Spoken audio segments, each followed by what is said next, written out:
Okie dokie, lovely stuff. Michael, shall I take this away now? Yes, please do, Tim. Excellent. Okay, welcome everyone. Thank you very much for joining us today as we're looking at the impact of climate change on the water industry. So this is some work that I've been doing for a number of years now. And really what we're going to be looking at is how climate change is affecting burst rates and obviously associated leakage rates, but also really importantly, what we as an industry can do about that. Because I think we're uniquely placed to make a really big impact in this area if we choose to. Okay. So before we really get started, I wanted to say thank you to you guys as an industry. So I think most people in this room and those who eventually will watch the recording after it will probably be within the water industry. Um, and I think it's really important that we note just how important the work that you guys do is. You know, the provision of clean, safe, reliable drinking water underpins national security, economic prosperity, and of course, health. Um, when water is not available, bad things happen. Unrest happens, and it focuses the mind like nothing else. So just thank you for what you're doing, and I hope we can continue to do this for years to come. And that's really what we're going to be talking about today. So across the industry, as I'm sure you're aware, the kind of challenges that you are facing are increasing. People are using more water, and there are more people to use water. The infrastructure at the same time is getting older, and it's starting to deteriorate. And in some cases, it's deteriorating really badly. And then on top of that, we have climate change, we have extreme weather events, and the chaos of unpredictable weather patterns. And these are just making things much harder for you guys. On top of that, you have this sense that no longer are you these nice civil servants out there to make life better for other people, but you're nasty people. So the headlines, at least here in the UK, always, it seems, you open the newspaper and you see really bad headlines about the water industry, whether it is leakage, bursts, or pollution incidents. So you've got environmental challenges and PR challenges as well. When we're looking at climate, and in the course of today's presentation, we're going to kind of take it in three phases, if that's all right. First of all, we're going to do a little bit of a primer on climate change and the impact that we as humans are having on the world and on our climate. Then we're going to have a kind of flip the tables and go, oh, well, what's the impact that the climate is having on us and on our networks? And we'll dive into some of the projects that I've been doing with a number of water companies around the UK, looking at climate impacts on the networks. And then finally, we're going to try and land it by looking at the kind of things that we can do, the impact that we can have individually, corporately, and as a community of water industry professionals to bring good into the world. Okay? So first of all, let's look at the impact that we as humans are having on the climate. Now, forgive me if this is a little bit Toy Town, but really what I wanted to do is give you some tools that you can take away to start conversations. And maybe this will be a useful one when you're talking to your kids or your colleagues or your parents about climate change. You know, imagine carbon dioxide, CO2, as a cozy jumper, right? Wrapped around the Earth. And it's really important, right? Without CO2, the Earth would be really cold and we couldn't live here. So it does a great job of keeping in the heat. It absorbs the infrared radiation and basically warms the world, and it's lovely and cozy. But I don't know if you've ever seen those decluttering shows where people have like way too many clothes. This is kind of happening with the Earth now, right? It's got too many jumpers, too many sweaters on it. And every time we get on a plane or every time we eat unsustainable food or buy, that rubbish on Amazon that we didn't really need. Each one of these products and services and trips, there is a pollution cost or a carbon cost associated with that, which kind of adds another layer, another sweater to the planet. Now, the link between carbon dioxide and global warming, is not new science, right? This was known in the 1980s. And I think some of you may remember, um, or if not, look it up. It's a great speech. The speech that Margaret Thatcher gave at the end of the 1980s to the UN. Now, whatever you think of her politics, put that to aside, she was bang on the money in many parts about the science in this talk, and there's a link there that you can look up afterwards. And she was saying, oh my goodness, look at this. We've over time had a huge increase in the amount of carbon dioxide in the atmosphere, and the world is getting warmer. And she called on the political community to take, real action to address these environmental challenges that they were facing. And from that point on, kind of 1990s onwards, the politicians have not stopped talking about climate change, and there's lots of institutions which have been set up to address this, which is great. The problem was, since that point, since this red line, nothing's really changed in terms of the carbon emissions. They have continued at exactly the same pace as before this talk. We are continuing to add more and more layers, more blankets, more jumpers to the world. So something is not working in terms of the way that we're going about our geopolitics on climate change. And so something needs to change. When we look at the amount of carbon dioxide in the atmosphere, or think of it as sweaters, over time, you go back hundreds of years, and CO2 was quite stable. But in recent years, you will see that it started to increase up and to the right. This is tracking the CO2 emissions. Once after the Industrial Revolution, started, just the amount of pollution from fossil fuels going into the atmosphere and staying there has led to these increases in CO2. And as a result of that, warming. Here's a very serious image, right? A jumper on its own is great, but you can have too much of a good thing. So like this guy here, we've got too many jumpers on, and as a result, the Earth is getting hotter and hotter and hotter. And if we look at temperature change over the last 2,000 years, you can see that there are these fluctuations, of course, that some years are hotter than others, decades are hotter than others. We have these things like mini ice ages where the world really cools down. But what we have seen in the last 200 years compared to the last 2,000 is unprecedented. We have a huge increase in global temperatures, and this is continuing.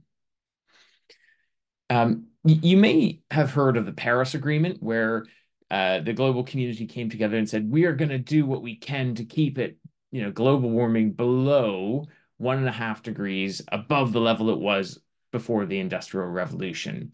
And almost all countries signed up to that, which is great. So this is a graph which was made in 2017, and it was predicting that we would be passing the 1.5 degree point, around the 2040s. Now, I don't know whether you saw the news, but last year was the first year where, across all months, we were averaging over 1.5 degrees. So I guess what I'm trying to say here is, as recently as 2017, we're saying it's still some way off. And now we're looking back and going, whoa, for a whole year, we already passed that. So scientists sometimes get things wrong. And sometimes it's a lot worse than we think it is. And I think that could be argued in this case. The world is increasing to warm faster and faster. And this is not just random publications. You'll find it across, this is the Financial Times flagging this 1.5 degrees. And pretty much the consensus across the scientific community that what we are seeing now in terms of changes, so you look at the red line here at the top, this last year, unprecedented cooking of the world, global warming. We are already passing this 1.5 degree increase. And it's not just the land that's warming. Importantly, it's also the oceans which are getting hotter and hotter. And the reason that this is important, amongst many other things, oceans are a huge carbon sink at the moment, and as they warm, they become less effective at this. And it could even be the flip between being something which absorbs carbon to something which emits it, which is a kind of feedback loop which we're keen to avoid. So, where are all these greenhouse gases coming from? It's across a lot of different industries, but how we heat our houses, how we move around, and the stuff we buy and the things we eat are key contributors to this. And of course, not all food is created equal. You look at things like beef and lamb, and you see that the carbon footprint associated with those really high carbon foods so much more than fruits and vegetables, and even some nuts, which can sequester or capture carbon themselves. So, just in brief, climate change, at least in our part of the world, in the UK, we're seeing things like hotter, drier summers, warmer, wetter winters, more extreme weather events, and sea level rise. Many of these patterns will be the same wherever you are in the world because it's the same kind of conditions. Obviously, there will be local variations for you. So that's the impact that we're having on the world. So what's it doing back to us now, right? Let's summarize it in 3D words: death, drought, and damage. And these are really important, for us as a water community. So let's just do deaths quickly. Obviously, this is um, I'm almost at loss for words for how bad it is. But in a 2 week period in the UK, we had about 2,000 additional deaths, and that's additional deaths over the long-term average for that week in the year. Across Europe in 2022, there were over 60,000 people whose deaths were attributed to heat. So this is a serious issue, and this is in Europe, right? This is a rich part of the world. In many poorer parts of the world, the impacts are felt much more strongly than us. Okay. Now, when we come onto the water industry, drought is a key issue. So 2022, which was a hot, dry year, we had 6 companies in the UK which introduced temporary restrictions on water use. And if you look again at 22, that really hot, dry summer, we saw burst rates like we'd never seen before. We saw leakage rates which were going up and then staying high through the whole summer, which is not the normal pattern that you would see. So what I haven't done yet is actually introduced who I am or the company that I run.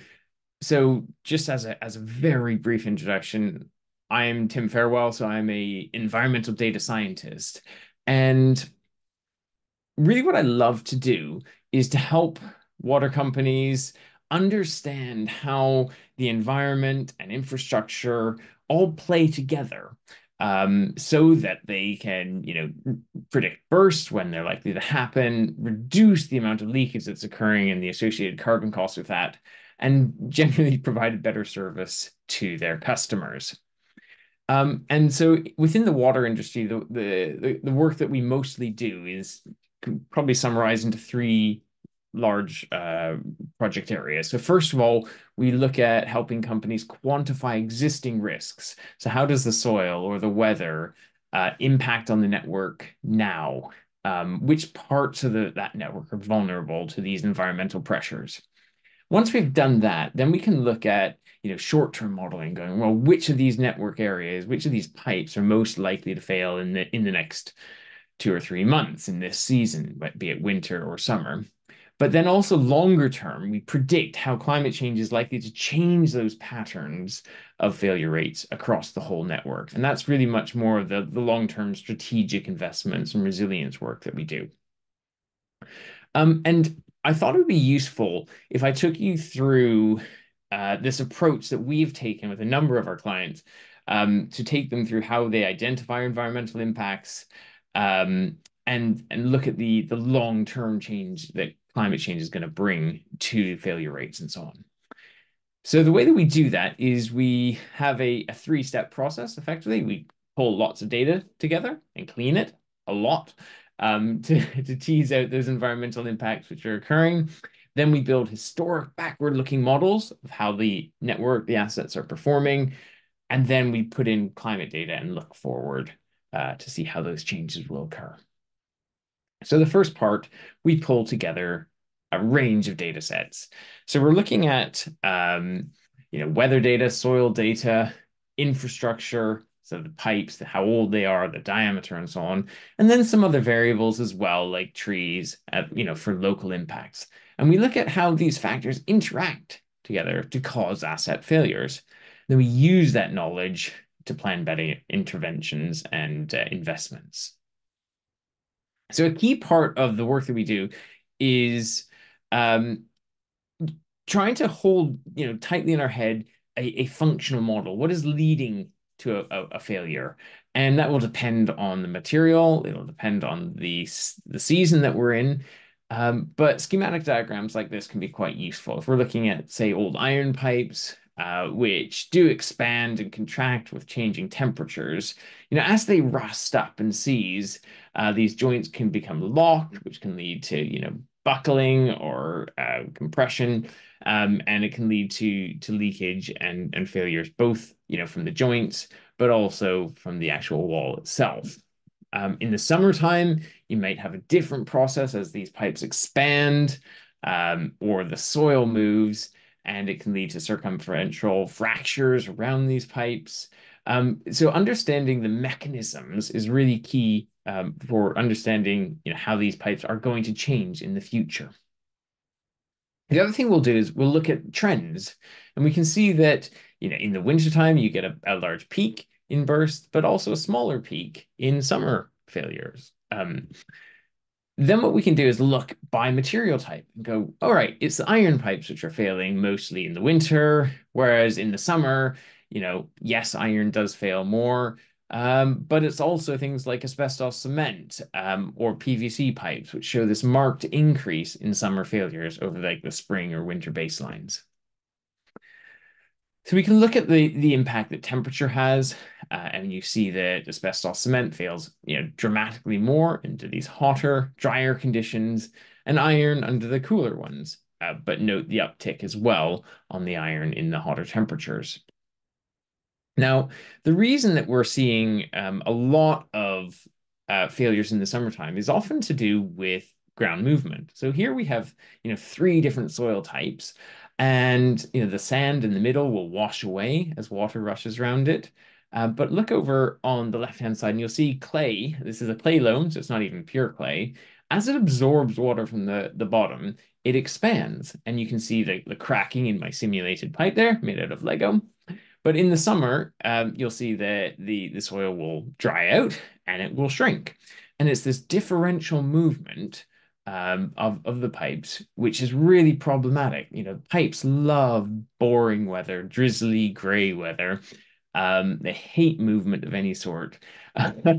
So when the soils shrink as well as they wet and dry, this can lead to some, large increase in failures. And of course, in the hotter, drier conditions, these soils will shrink more and more, leading to more failures. So one of the questions we look at, and my background as a soil scientist and a geologist is really helpful here. We identify soils which might be able to shrink, and you can see that these cracks will develop throughout the year, and getting bigger as we go into the late summer and early autumn. What we're doing here is just looking at the average summer failure rate across a number of different soil types based on how shrinkable they are. So over on the left-hand side, we have these very low, unshrinkable soils, so the sands and so on. And over on the right, we're looking at peats and alluvium, so the much more shrinkable soils. And you can see that, asbestos cement, iron, in particular, show this large increase as the clay content of the soil increases. Now, what happens, this is kind of averaged over about a decade, I think it was. And then let's look at an extreme year like 2018 or 2022. And you see that the burst rate jumps up for these types of materials. So in the hotter, drier years, you see a much higher failure rate in iron, in PVC, but especially in AC pipes, which are really susceptible to the kind of ground movements expressed in these soil types. So we can look at things like how, temperature or soil moisture deficits, how dry the soil is related to increases in pipe failures and pipe and leakage from the networks. So we can look again across all material types, but also subdivide that up by different materials individually. And this is really important because when we do build models of pipe failure, we tend to do this on a material by material basis because each of these pipes will respond differently to environmental pressures and stressors. Um, Now, I wanted to include this because, a lot of the work I've done has been in the southeast, the eastern part of England, which is really a hot, dry part of the world. But even in areas like Wales and Northern Ireland, which are not known for being hot, dry areas, you see the same kind of trends occurring, that the hotter, drier summers are related with increases in AC and PVC failures, even in these other parts of the UK. And what's important to note is that these areas which maybe are historically wetter, as we move to conditions which are hotter and drier, those soils are going to dry out more. And these pipes, which aren't used to seeing ground movement, are going to start to experience that, and the failures will come as a result of that. So again, this is an example from Wales, where we're seeing the number of AC bursts per week compared against these really hot, dry conditions of soil moisture deficit. So when the soil moisture deficit is high, so when the soils are dry, we're seeing many more failures even there. So we make maps like this where we're looking at which soils are highly shrinkable and use that as a useful guide. Now, trees are also really important. So trees kind of act like a very local hot, dry condition. So some work I did, again, looking at pipe failures and the presence of local trees, I was thinking, right, are trees going to increase or decrease the burst rate? And I thought they'll likely increase the burst rate because they'll extract water from the soil, leading to it shrinking. But then we look at it and we go, well, it's not really that different, is it? If you're looking at the pipes with trees right over top of them, you get a slightly higher burst rate, but it's nothing really to write home about until we start again to consider soil, right? So these highly shrinkable clay soils, you see the failure rate where there are trees is actually significantly higher than those areas without trees. So in terms of urban greening, trees are wonderful things, right? We need a lot more trees in the urban environment, but probably not so much over, your pipes if they're buried in clay soil. So we need to look at tree species selection really carefully, and where we plant them, because a lot of soils can take the trees and they won't have much impact on your infrastructure, but some areas they are important. The other thing I thought was quite funny as well is that it's the teenage trees, these medium-sized teenage trees, that drink all the water from the soil, which are the most problematic. So any of you who also have teenagers at home, you may find that amusing. So if we're looking at these patterns of failure by pipe material, what we're seeing is, iron pipes, they fail the most in cold weather, but also in hot, dry conditions, they do. AC, very much hot, dry, and PVC, we see failures again in the summer months. So then what we would do is we'd look backwards and go, right, let's see if we can predict how many bursts we're likely to experience, given these soil and weather conditions. And we've got pretty good at this. So this is from a number of years ago, but we're pretty good at now saying, right, this is how many bursts you would expect. And we can do that on a material by material basis, which is really important. Once we've built models like this and we can trust them, then what we do is we look at dropping in climate models, so future climate models into those numeric models calculating the number of bursts or leakage or whatever it is. And the way that we do this is we look at 4 different scenarios going forward through time, and the emissions that are associated with that, and also for each decade up to the end of the century.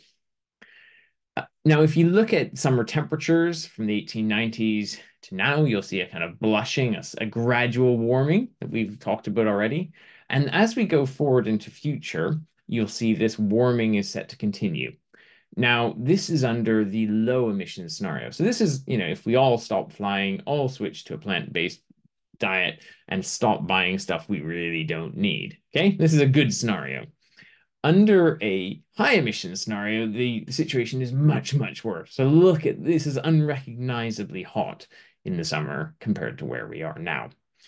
So our pipe networks have not been exposed to this really, but this will become the normal if we continue as we are. We want to avoid that. So we'll build scenarios for all these different climate pathways. As we've seen, we're looking at hotter, drier summers, which is bad for bursts, warmer, wetter winters, which is bad for flooding, extreme weather events. These are becoming a lot more common, which impacts so many different infrastructure systems, and rising sea levels as well. If we look at how soil moisture deficit develops currently through the year, you can see it's peaking in August and September. But the soils are getting drier across new parts of the UK, which, at this point in time, don't really dry out. So the northwest, the northeast, currently we would think of these as wetter parts of the country, but even these areas are becoming, the soils are drying out in the summer months. We can look back at time and, as we've done, get an idea of how event years or these hot, dry conditions are going to lead to increasing failure rates. And then we can look at future soil moisture deficits, which are predicted from our climate models. And we see that this green line here, which is the average for the end of the century, this is representative of the kind of 2018 or the 2022 extreme summers. So, you think back to 2022, we had 40-degree temperatures here. That will be the average summer. So there will be summers which are much, much hotter than that, and some which are less hot, but that will be the average by the end of the century, not an extreme summer. So I think it was in 2019 or 2020 when I first made this graph, and we were looking at the number of bursts which we were likely to expect under a 4-degree world. And I looked at that and I was like, that's bonkers. That, that model can't be right. And then we had 28. So that was the 2018 record there. And the 2022 record, which came after it, it was like, oh, right, maybe the model wasn't completely off on its rocker. We're seeing burst rates that we've never seen before. So what we can do is predict the number of bursts per month of the year under a whole range of scenarios, so that when you're doing investment planning, you go, right, here's the best case scenario, here's the worst case scenario. How do these assets perform under all these different scenarios, and how do we focus the limited amount of money that we have to make things right? I think this graph is also really useful because what we're looking at here, again, these 4 different climate scenarios, is that the number of bursts over the year don't really start to tick up in this part of the country for the next couple of decades. And the reason for that is that we're seeing a reduction in winter bursts as the winters get warmer. So those iron bursts will come down, and kind of offsetting the increase that we're seeing in other failure rates. So you maybe to a regulator, they go, well, you don't need extra money. You're not seeing hugely more bursts, this decade than you were last decade. And so I think it's really important when you start to engage with the regulator that you can explain to them why you actually do need to invest to secure resilience for the future. So in terms of climate change, what's going to happen? We're going to see fewer winter bursts, but when they do occur, what you will find is you get a large increase, a huge spike in those winter failures, because effectively what happens is iron pipes they'll age and they'll get primed ready to fail. And then you have a cold weather event and it'll go bang, bang, bang, bang, bang across the network. And you get lots and lots of bursts when you do have those occasional cold winters. Expect a lot more summer bursts and associated leakage from those older pipe materials as well, especially in shrinkable soils. And this also comes on to water scarcity, right? People use more water in hot, dry conditions, but also you get more bursts and more leakage.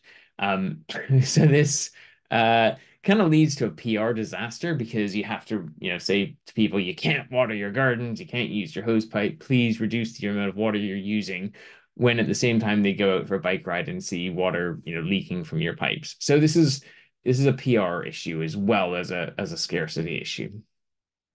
And then there's a whole range of other problems which you will find across different parts of your network, which we actually won't go into now. But this is just the tip of the iceberg in terms of your vulnerabilities as a water industry. So, go back to the slide in Margaret Thatcher's speech at the Red Line here at the start of the 90s. Rightly or wrongly, the politicians haven't really brought about the change that we need.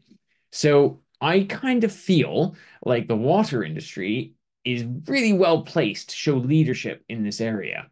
You have long-term plans.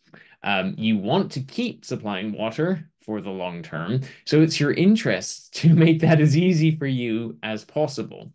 You also have a huge number of people working in it, and you serve so many people through the work that you do that you're well placed to show leadership in terms of reducing your carbon emissions, but also making sure that you can deliver resilient networks for the future. So finally, let's come on to the impact that we can have for good as a community. Now, there are a number of different possible responses we can have to this climate crisis. One is we can worry about it. That's not that helpful if we don't match that with some kind of action. We can post about it on LinkedIn or talk to, like-minded people. But again, that will only placate our feelings a bit. We can recycle, which is a tiny little impact. It's a good thing to do, but really it's just the tip of the iceberg. So I think really what we need to do is three or four things. First of all, recognize the crisis that is unfolding and that is going to profoundly impact the way that we do business. As a community, as individual companies, there's a huge need for us to actually identify our climate risks, quantify those risks that we're facing now and how they're going to change into the future, and admit that we can't just carry on as we are. Okay, once we've recognized that and admitted it to ourselves, then we have a number of things we need to do. One is mitigation, so stop making it worse. So this is decarbonizing. And the other thing is do what we can to make sure we keep providing water into the future. And that's adaptation. So adaptation, we build a plan. We look at assets that need to be replaced or pressure managed or whatever it is. We adapt to this new reality of these hot, dry conditions. And for both adaptation and mitigation, I think communication is a key part of this, that we encourage other people to stop making it as bad as possible. And we do that on a political level. Water companies are really well placed to talk to politicians and make them aware of long-term challenges and even in the short term, and the role that our carbon-heavy lifestyle is having on this. But also personally, we're a big community, and little differences that we make personally, if shared across the community, can have a massive impact. So when we're looking at things we can do as a company, there think we can identify parts of our regions which are particularly vulnerable to climate change and focus our spending or our scientists in those areas. We can look at particular assets and go, right, this one needs to be replaced. We've seen that it fails in these types of conditions. Let's drive investment at that particular asset. We can look at how different parts of the network are performing and learn from other water companies, which I guess is really what we're trying to do here today. We can say, right, pressure management really drove down bursts on those PVC pipes. Let's implement that. Or we've got a new replacement or a relining strategy. Whatever it is, we can identify those high-risk assets, learn from other companies and how they're addressing it, and make some changes to keep water in the pipes, not leaking out. The other thing we can do is raise awareness. So, I think in the UK particularly, and I know even more so in Southern Europe, and some parts of Asia, you're already seeing these climate impacts in a profound way. And these are going to get worse. In the UK, I know for sure that the current investment levels that we're throwing at our networks are not anywhere near enough to ensure long-term resilience. But models like the ones we've been talking about, they can really help by identifying, where do you get the most impact for the limited amount of money that you have to spend, so that we can triage, we can target the right parts of the network to bring about the best outcome. The other thing I would just like to say is, some people look and they go, well, we've always lived like this. We've always, eaten in this way, or, consumed in this manner. And while that's almost certainly never true, the other thing which is really key to note is the population is so much greater now than it was even when our parents were born. So, when my parents were born, there were probably 2 to 3 billion people in the world, and there's now about 8 billion. So, you know, we're in a hugely changing world, and also it's getting richer, right? So people are wanting to fly, and so if you look at things like emissions from aviation since the 1940s, they've just gone up and up and up.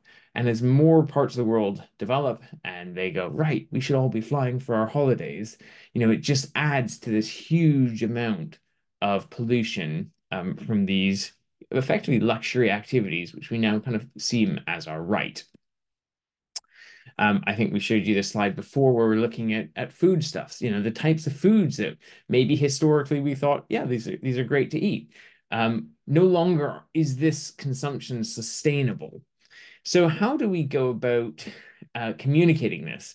And in the last month or so, I've had a couple of experiences which I saw other companies doing, and I thought I'd share them here. So on our way home from the Netherlands this summer, we're on the ferry, and there was this menu, and I thought, oh, golly, it's gone past it. Let me just see if I can go back. There we go. So on the menu, they were actually showing the pollution or the carbon cost of each of the items. So for a beef burger, it was about 5.5 kilograms of carbon dioxide equivalent, for that one portion. Whereas for the plant-based burger, it was less than a kilogram.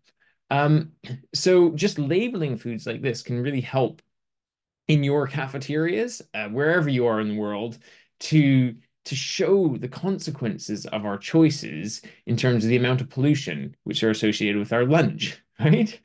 Um, the other thing which I thought was really good was in Bath, where, as a community at the university there, I think they have decided not to serve, beef or lamb anymore at the campus. And that was the psychology department there was involved in that and leading the community through this education process of going, actually, if we want to still be around in the next few decades, we need to change the way we're doing life and doing business. There are so many things we can do as individuals and as companies, to reduce our climate impact. And I'm often asked, what would you do if you just chose one thing?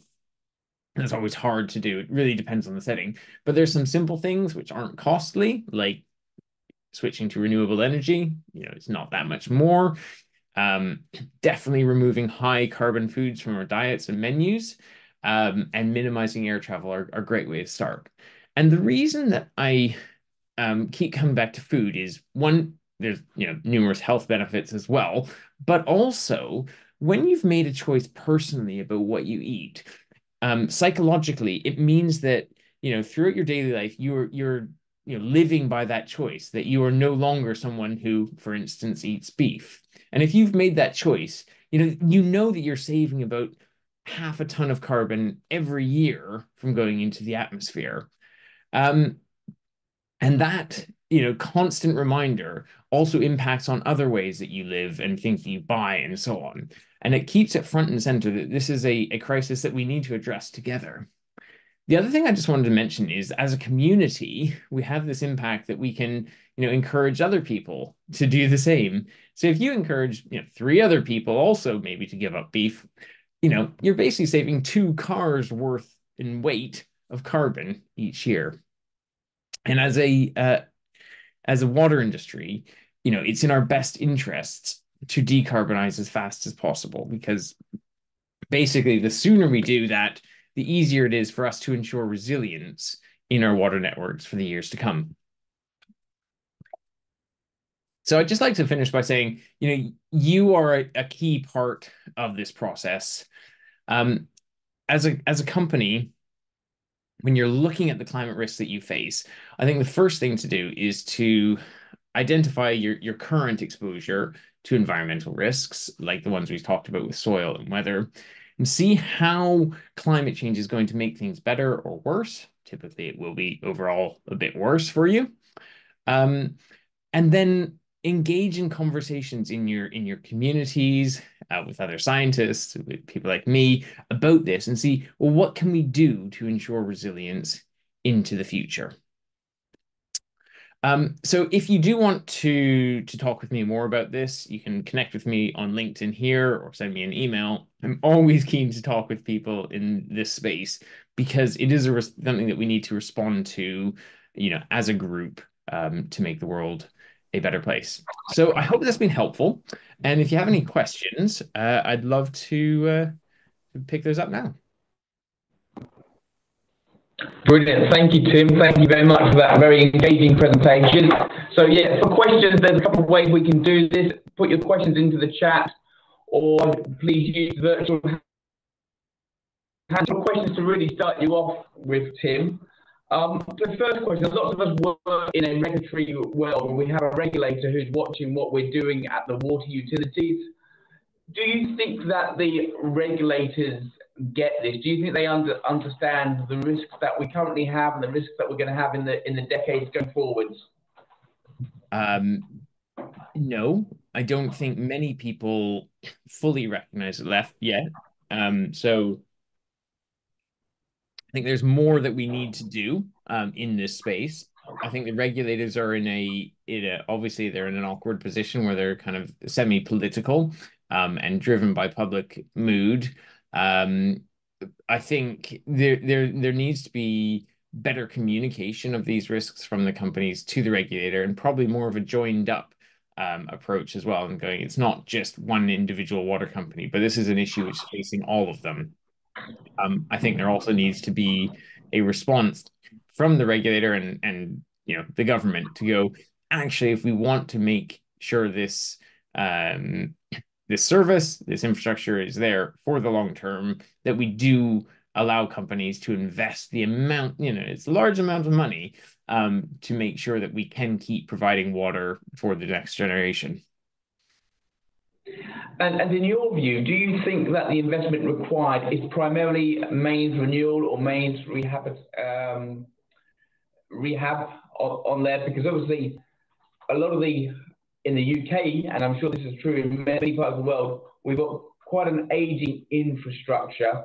We're now seeing from the data that you've showed us that we're now seeing the summer effect that perhaps wasn't there decades ago on there. So they're getting it both in the winter and in the summer, this movement on there. When you talk about investment, is that primarily what you've got in your mind, that it's a mains renewal investment? So there's some short-term wins that you can have. So part of the other approach, the wonderful thing of these kind of models is you can look what is working in one part of your network. So let's say you have half your network where you are pressure managing it. You can look and build models and to kind of quantify the impact that that pressure management is having. And what you might find, depending on how you've installed, say, your PVC, is that once you start pressure managing that PVC part of the network, you see the leakage and the burst rate drop right off, in which case you don't need to replace those mains immediately. Now, of course, you look at AC, and some of the older iron pipes, of course, they need to be replaced. They are deteriorating. So, but you can't do it all at once. So there's a third thing which we would suggest that we do, which is targeted location of sensors. This is what some of my clients are doing, where every season we'll say these are the pipes which are most likely to fail this winter or this summer autumn period. And then you can literally go out and put sensors on those networks so that you are more responsive in terms of when those pipes which are flagged as being likely to fail, you can get out there, fix them faster, so you're losing less water because you're being more responsive. So it really depends on the amount of money you have to throw at it, the strategy that you employ. But I think you're pretty familiar with all those tools. It's just choosing the right one for the scenario. But yeah, in the long term, we do need to replace some of these mains. Okay. And one other question, we didn't really touch on this. Is there a difference in an urban and a rural area? So if you've got the same soil type, you've got the same extreme weather, is it going to be worse in an urban area or a rural area, or no real different impact from a kind of a climate point of view? Wow, it's a question which I've not looked at to the extent that I would like to. So I'll provide some comments around that.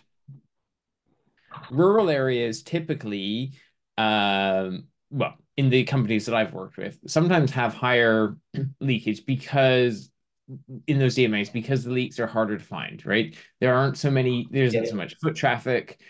So you can have higher levels of leakage, which can go on for a long period of time.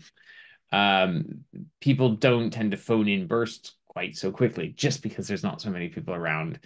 There are other issues with urban areas. So if you look at places like Lincolnshire, some of the heavily agricultural area, you've got weird traffic loading. So these roads aren't for use, but when you do have heavy machinery trafficking across that, particularly in very thin roads, they may only be 5 to 8 centimeters thick of tarmac.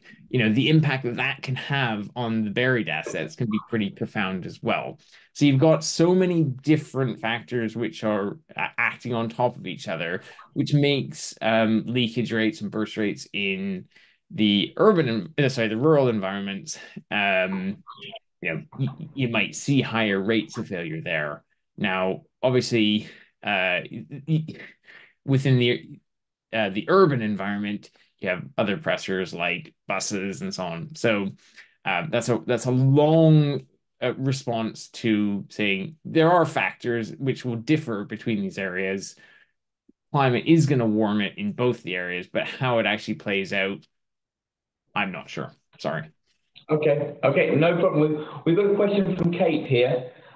She asks on the chat, do these models also incorporate carbon savings in terms of helping utilities target areas of a network where mains are more likely to fail? So no. What the models I showed you here were just looking at was purely the number of bursts. So we'd have to adapt it to even to look at leakage, which you could then relate back to carbon savings in terms of the amount of carbon that you're spending, effectively treating that water before you put it into the network. But there are other things you will need to add into that calculation, like the carbon cost of the material that you might be replacing that with, and so on. So no, these were just looking at, the simplest level, the number of reported bursts on the network. Okay, Kate's come off mute. Did you have a follow-up question, Kate, for that? No. I just wanted to come off mute just to say thank you to Tim for that answer. Oh, brilliant. Thank you. Because it's really interesting because obviously the amount of carbon you use to treat water will vary quite significantly from treatment work or come from treatment works. So, if it's gravity fed, if it's good clean water, essentially that needs little treatment, it's fantastic. If it's fairly polluted water, if it needs to be pumped, then obviously that's a difference. So I think that's a great thought, Kate, of maybe, what's the carbon impact on this area compared to that area of a leak, essentially. So, okay, no, thank you very much.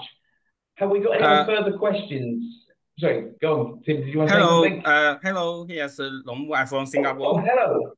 Yeah, I think I have two questions. I think thank you. First, I want to thank you your wonderful presentation. Then I think important one is because we are in Southeast Asia. Our region is more hot and wet. So because compared to UK, I think your data is it we are be more strict on this hot and more weather. I think more rain now to affect our soil. So what is the this is my first question. How is we can predict our this piping failure or burster or piping? My second question is go for not just the piping burster. I will be talk about I want to have your insights on the climate change on the water quality monitoring and the control, especially is during the pipe this distribution network. How will it affect? This is my second question. Yeah, thank you. Okay. Now let's do the first one first. So if it seemed what I could hear, you were saying that weather is getting hotter there, but also wetter in the summers as well. Is that what you said? Yes. Yeah. Okay. So what I would do, so it won't be soil moisture deficit, which is driving changes, but maybe what you're seeing is temperature changes. So I would do exactly the same process where you pull together a good data set of your pipes and your failures, and you split that up by materials, and then you get some good weather data. Incorporate that into that failure data set as well, and track it, basically model the response of maybe temperature and failure rates. So do you see any response in particularly things like PVC to those hotter conditions which are coming your way? The other thing which you might want to look at is the temperature of the water that's flowing through the network as well. So how stable that is.